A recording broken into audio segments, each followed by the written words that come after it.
viewers, welcome back to our YouTube channel DDK Bio1, education, entertainment, vlogs and much more.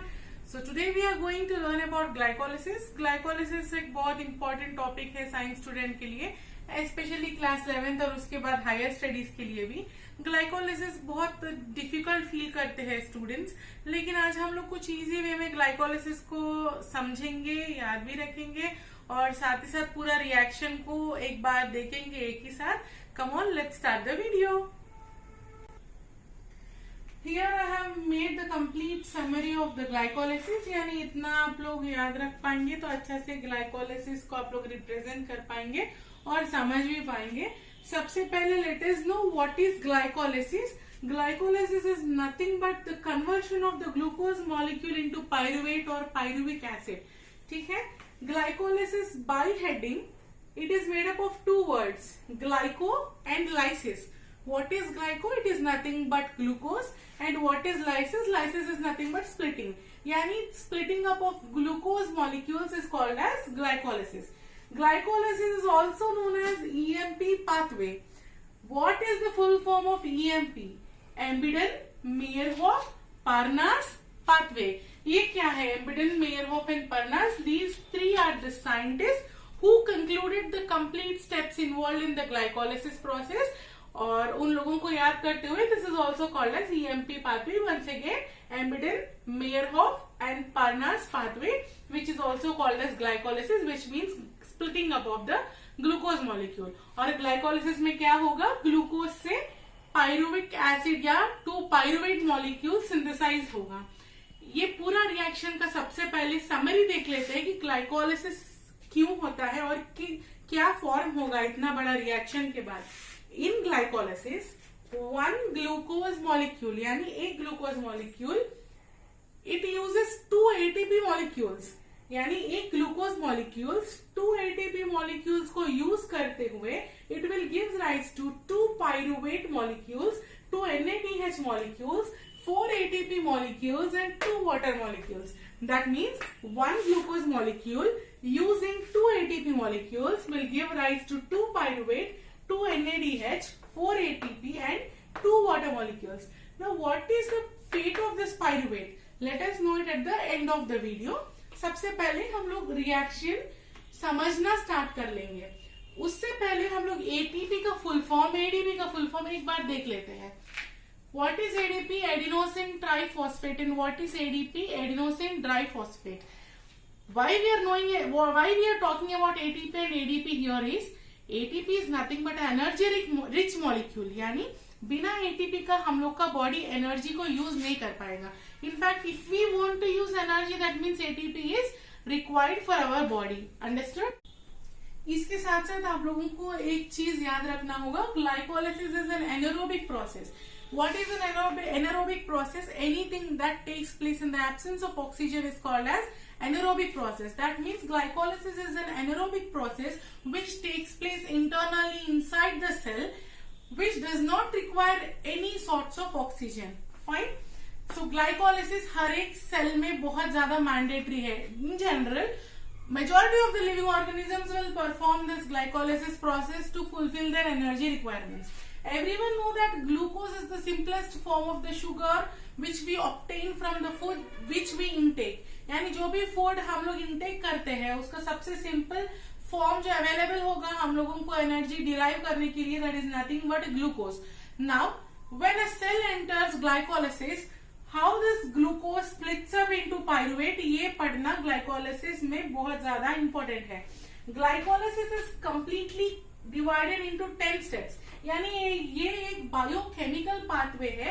ये pathway ये describe करेगा कि हर एक organism glucose से किस तरह से एनर्जी को डिराइव करेगा, यानी हम लोग ग्लूकोज को किस तरह से यूज करते हैं, उसके बाद रेस्पिरेशन के लिए जो प्रोडक्ट जरूरी है उसको कैसे हम लोग प्रोड्यूस करते हैं. फाइनली रेस्पिरेशन के बाद ही हम लोगों को एनर्जी डिराइवेशन होगा, एनर्जी प्रोडक्शन होगा. यानी जो भी ग्लूकोज हम लोग फूड से एक्वायर करते हैं वो ग्लूकोज को किस तरह से हम लोग यूज करेंगे वो ये पाथवे हम लोगों को डिटरमाइन करेगा, which is a 10 step process. So first step में क्या होगा, glucose which is a 6 carbon compound. Everyone know that glucose is a 6 carbon compound. Glucose will form glucose 6 phosphate which is again a 6 carbon compound. किस तरह से form होगा? Glucose undergoes phosphorylation. Glucose will undergo the process of phosphorylation in the presence of an enzyme called hexokinase. What is an enzyme? Quickly, I would like to revise what is an enzyme. Enzyme is a compound or a molecule which will speed up or reduce the speed of a reaction. यानी enzyme ऐसा एक molecule है जो एक reaction को either fast करेगा या either उसको स्लो डाउन करेगा. Right? Here, in the presence of an enzyme called hexokinase, glucose will undergo phosphorylation process. Here, ATP molecule is utilized. आप सब लोगों को हम एक बात बताना चाहते हैं कि ये ग्लाइकोलिसिस का एक हाफ में ATP यूज होगा और दूसरा हाफ में ATP का प्रोडक्शन होगा. जैसे हम लोग ये इक्वेशन देखे थे, 2 ATP मॉलिक्यूल्स यूज करते हुए ग्लूकोज 4 ATP मॉलिक्यूल्स फॉर्म कर रहे हैं, यानी हम लोगों को 2 ATP मॉलिक्यूल्स का नेट गेन आ रहा है. यानी we are also producing ATP here and we are having a net gain of 2 ATP. सबसे पहले ATP को ये यूटिलाइज कर रहा है. फॉस्फोराइलेशन प्रोसेस में एडिनोसाइन ट्राइफॉस्फेट से एक फॉस्फेट ग्रुप जो है ग्लूकोज में ज्वाइन होकर के ग्लूकोज 6 फॉस्फेट फॉर्म कर रहा है. As a part of phosphorylation ATP अपना एक फॉस्फेट मॉलिक्यूल को डोनेट करके ट्राइफॉस्फेट से डाइफॉस्फेट में कन्वर्ट हो रहा है. Here ATP is donating is phosphate group and it is turning into ADP यानी adenosine diphosphate in the presence of an enzyme called hexokinase. Undergoing a phosphorylation reaction, this will give rise to glucose 6 phosphate in the second step, which is again a 6 carbon compound. ये glucose 6 phosphate again it will undergo isomerization reaction in the presence of an enzyme called phosphoglucose isomerase और phosphohexose isomerase. ठीक है, बहुत कोई जब enzymes को represent करते हैं छोटा मोटा मॉडिफिकेशंस के साथ करते हैं विच इज अगेन सेम. आप अगर फॉस्फोग्लूको आइसोमरेज भी लिखोगे या फॉस्फोहेक्सो आइसोमरेज भी लिखोगे, वन एंड द सेम. उसी तरह बाकी एंजाइम का नेम भी आप लोग जब नेट में सर्च करोगे कुछ थोड़ा स्लाइट वेरिएशंस के साथ दिखेगा which is not at all a problem. Either of the चीज आप लोग रिमेम्बर कर सकते हैं. फॉस्फोग्लूकोज आइसोमरेज के प्रेजेंस में यानी this is an enzyme in whose presence this glucose 6 phosphate undergoes isomerization reaction and turns itself into fructose 6 phosphate. Everyone knows that as glucose, fructose is also a sugar. It will turn into fructose 6 phosphate which is again a 6 carbon compound. Now again it will use one more ATP molecule. यानी हम लोग यहाँ reaction में लिखे थे कि it will use 2 ATP molecules. The first ATP has been used in the first step. And then now in the third step again an ATP molecule is converted into ADP molecules. Donating is phosphate in the presence of phosphofructokinase. This will give rise to fructose 1,6 bisphosphate or fructose 1,6 diphosphate. Understood? Again this is also a 6 carbon compound. यानी फॉस्फोफ्रक्टोकाइनेज का presence में फिर से एक बार phosphorylation reaction हो रहा है जहां पे एटीपी अपना फॉस्फेट को डोनेट करके it is getting converted into ADP in the presence of magnesium Mg++ ions and it is giving rise to fructose 1,6 bisphosphate which is again a 6 carbon compound. Now this fourth step is called as cleavage step.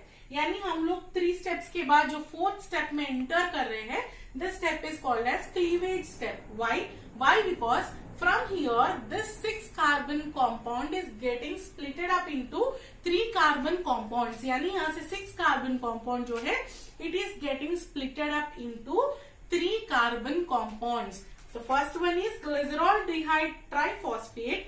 The second one is dihydroxyacetone phosphate. Glycerol triphosphate को G3P as a short form हम लोग याद रख सकते हैं. Dihydroxy acetone phosphate को DHAP as a short form हम लोग याद रख सकते हैं. where these both are 3 carbon compounds. Now, just this G3P can only enter further into the glycolysis. यानी ये जो ग्लिसरॉल्डिहाइड ट्राइफॉस्फेट है यही मॉलिक्यूल फर्दर ग्लाइकोलिसिस में एंटर कर सकता है. Now then, what is the fate of this dihydroxyacetone phosphate or DHAP? This molecule which has been produced in the glycolysis should be converted into G3P. यानी ये जो molecule produce हो रहा है after the cleavage, जैसे ही cleavage होगा दो molecules में split होना ही है और this molecule cannot split up into 2 molecules of G3P by the structure.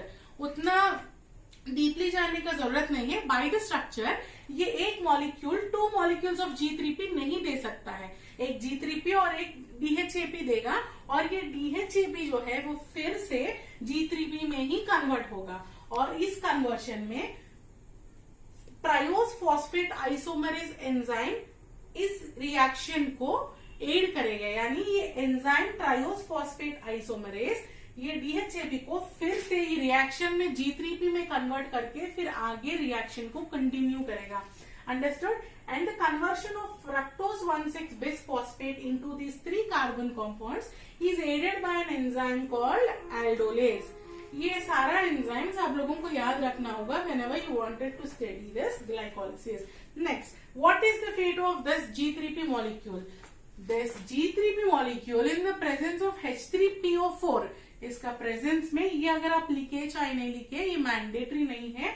This will get converted into 1,3-bis-phosphoglyceric acid.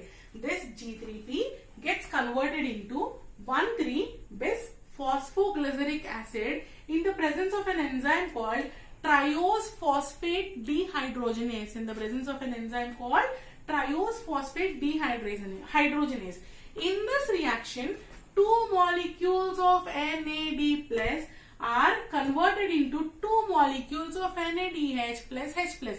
यानी यहाँ पे क्या हो रहा है? हाइड्रोजन मॉलिक्यूल्स का डोनेशन हो रहा है. Here the G3P molecule is giving out hydrogen molecules. It is donating its hydrogen molecules in the presence of an enzyme called triose phosphate dehydrogenase and it is getting converted into 1,3-bis-phosphoglyceric acid or 1,3-diphosphoglyceric acid. In turn, these hydrogen molecules are getting combined with NAD plus molecules and are getting converted into 2 NADH plus H plus. Now, what is the fate of this 1,3-diphosphoglyceric acid or bis-phosphoglyceric acid? It is getting converted into 3-phosphoglyceric acid, which is again a 3-carbon compound. Here, it is giving rise to 2 molecules of 3-phosphoglyceric acid. ठीक है. यहाँ पे हम लोग को पता है कि दोनों मॉलिक्यूल्स जो 3 कार्बन कॉम्पाउंड्स फॉर्म हो रहा है again they should enter the glycolysis reaction where DHAP should get converted into the G3P. Now as a result here we are getting 2 molecules of 3-phosphoglyceric acid and in this reaction 2 molecules of ADP are getting converted into 2 molecules of ATP. यानी first half में हम लोग का ATP जो है उसका phosphate को donate करते हुए ADP में कन्वर्ट हो गया और यहाँ पर उसको डोनेट करके 6-फॉस्फेट फॉर्म हो गया. लेकिन इधर से हमारा ATP फॉर्मेशन शुरू हो गया है. यानी we are starting the formation of ATP here, observing the formation of ATP here where 2 molecules of adenosine diphosphate are getting converted into 2 molecules of adenosine triphosphate. यानी यहाँ पे हम लोगों का ATP फॉर्मेशन हुआ है. Now, in the presence of phosphoglycerokinase, it is getting converted into 3-phosphoglyceric acid, 2 molecules of 3-phosphoglyceric acid, which is a 3-carbon compound. Now, this 3-phosphoglyceric acid, which is a 3-carbon compound, it is getting converted into 2-phosphoglycerate in the presence of phosphoglyceromutase. यानी phosphoglyceromutase enzyme का presence में ये जो 2 molecules form हुआ 3-phosphoglyceric acid का, it is getting converted into 2-phosphoglycerate. Now this 2-phosphoglycerate in the presence of an enzyme called enolase, by releasing 2 water molecules, it is getting converted into 2-phosphoenol pyruvate, which is called as PEP. PEP मतलब 2-phosphoenol pyruvate, which is formed from 2-phosphoglycerate in the presence of an enzyme called enolase. Now this 2-phosphoenol pyruvate or PEP, it is getting finally converted into 2 pyruvic acid molecules or pyruvate molecules in the presence of enzyme called pyruvate kinase, where 2 ADP molecules again are giving rise to 2 ATP molecules. यानी यहाँ पे फिर से 2 ATP molecules का formation हुआ. Now you can observe that here there is a formation of 2 ATP molecules and here again it is a formation of 2 ATP molecules. That means in total 4 ATP molecules are formed. Reaction के शुरुआत में हम लोग 2 ATP molecules use किए हैं और reaction जब complete हुआ 4 ATP molecules फॉर्म हुआ. यानी यहाँ पे हम लोगों का नेट गेन कितना हुआ, 2 ATP molecules का नेट गेन हुआ, यानी हमारा एनर्जी रिच कंपोनेंट्स फॉर्म हुआ. अब ये जो 2 पायरुविक एसिड या पायरुवेट जो फॉर्म हुआ, इसका क्या फेट है, इसको क्या करेंगे, अलग अलग organisms depending upon the necessity इसको अपना तरीके से यूज करेंगे. For example, if it is an anaerobic organism, यानी जो ऑर्गेनिज्म जो ऑक्सीजन के एब्सेंस में ग्रो होगा, इट विल फॉर्म अल्कोहल्स, यानी ये पायरुविक एसिड को फर्मेंटेशन पाथवे में लेके जाएगा और फर्मेंटेशन के थ्रू अल्कोहलिक प्रोडक्ट्स फॉर्म करेगा. If it is an aerobic organism, then what it will do, this pyruvic acid or pyruvate will enter the Krebs cycle, यानी aerobic respiration का next process जो कि Krebs cycle है, ये उसमें enter करेगा, where again energy rich compounds are formed, used up. वो एक अलग process है which is called as Krebs cycle, यानी ये Krebs cycle enter करेगा. If it is partially, यानी कभी कभी ऐसा situations आता है lactic acid pathway जहाँ पे ऑक्सीजन का सडन डेफिशिएंसी होगा. फॉर एग्जाम्पल, अगर हम जल्दी जल्दी दौड़ रहे हैं और हमारा मसल्स में ऑक्सीजन का डेफिशिएंसी हो गया, जितना चाहिए उतना ऑक्सीजन नहीं हुआ, then what will happen, this pyruvate और pyruvic acid will enter lactic acid pathway, which is again another circumstance. So depending upon the necessity and depending upon the nature of the organism, ये pyruvate जो है इसका fate depend होगा. ठीक है, this is the complete process of the glycolysis, which is again a 10-step process involving 10 different enzymes where glucose is getting converted into 2 pyruvate or 2 pyruvic acid molecules. यानी 6 carbon compound से हम लोगों को 3 carbon compounds आ रहा है, which is satisfying the glycolysis. Glucose is getting lysed into pyruvate molecules. आप लोग एक बार ये कंप्लीट फ्लो चार्ट को नोट डाउन कर सकते हो. अगर कोई डाउट्स होगा तो आप लोग मैसेज कर सकते हो कमेंट्स में, और इसको किस तरह से इजीली याद कर सकते हैं वो भी हम कोशिश करेंगे कि नेक्स्ट वीडियो में अपलोड करें. वीडियो लेंथी हो रहा है तो हम पूरा पाथवे डिस्क्राइब करके यहीं पर इसको एंड कर रहे हैं. Hope you like this video a lot. अगर आप लोगों को समझ में आया हो तो please like it and please press subscribe button. कोई भी doubts होगा, you can email us on our mail ID or else you can mention in the comments section.